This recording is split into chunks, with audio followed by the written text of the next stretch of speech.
Donald Trump's continuing to take a wrecking ball to global trade, and the court system, it's actually still trying to figure out if he even has the power. And all of that as we're now just one day away from Trump's latest tariff deadline, and as the White House has been scrambling to make some last-minute deals, you've also got this panel of judges that's been hearing arguments that many of his tariffs, including those imposed as part of these last-minute deals, are actually illegal. Right, I'll explain because there's just been so much going on. Back in April, you had Trump rolling out a sweeping 10% tariff on nearly all U.S. trading partners, with him then also announcing what he called reciprocal tariffs on certain nations that went as high as 50%. He then put a 90-day pause on most of the tariff hikes, just keeping the 10% baseline rate in place. And you had Trump claiming that the U.S. would use that time to get better trade deals. And his administration even said at one point that he would make 90 deals in 90 days. But those 90 days, they came and went, and when you know it, 2 deals were made. One with the UK keeping tariffs at 10%, and one with Vietnam setting the rate at 20%. And so then you had Trump basically pushing back the deadline to August 1st, which is tomorrow as I'm recording this. And in that time, he's actually at least announced a few more deals. With Indonesia, the Philippines, and Japan last week, with the 27-member European Union earlier this week, and with South Korea yesterday. Though notably, he hasn't reached a deal with Mexico, which is the US's largest trading partner, though he also then announced today another 90-day extension for talks. He also hasn't made a deal with Canada, which is our second largest trading partner, though he also didn't hint at an extension either, with him instead saying that it would be very hard to make a deal now that the country said it might recognize a Palestinian state. But in any case, a key thing with all this is that no one has been talking their way out of tariffs entirely. Right, in the case of the EU, for example, the tariff rate will be 15%, which is a lot less than the 30% that Trump threatened previously, but is still pretty high. And then beyond that, the bloc has reportedly agreed to buy $750 billion of energy products from the US and invest an additional $600 billion in the country. And we're seeing something similar with the latest deal with South Korea, for example, which is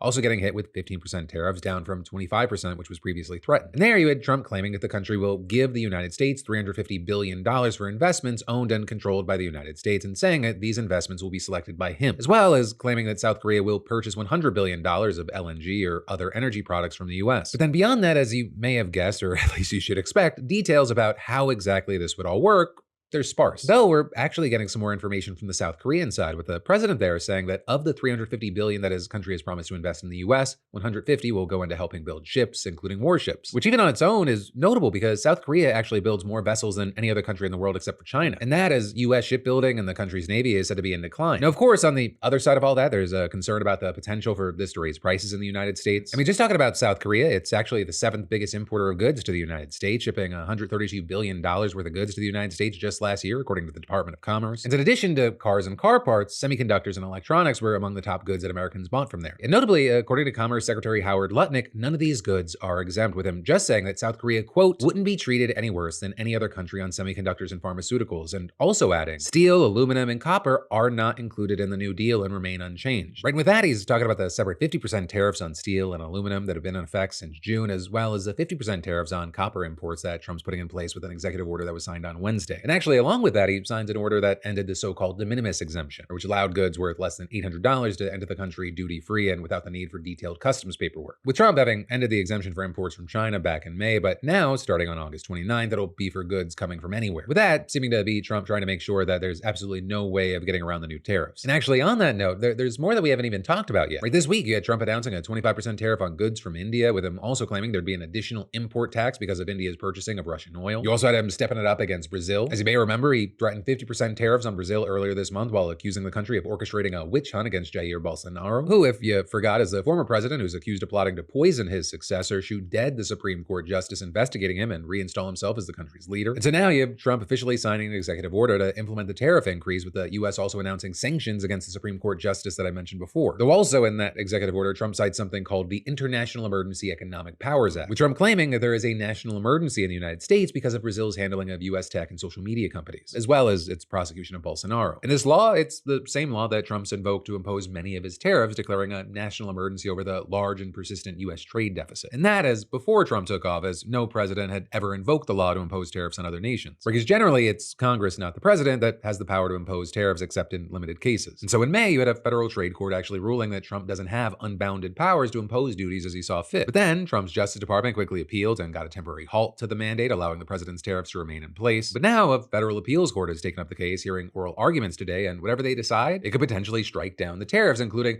those that are part of these trade deals. Though also, notably, many tariffs would still remain in place, and there's the possibility that some could be reinstated using other mechanisms. And so for now, Trump's tariff tango continues to go on and on and on.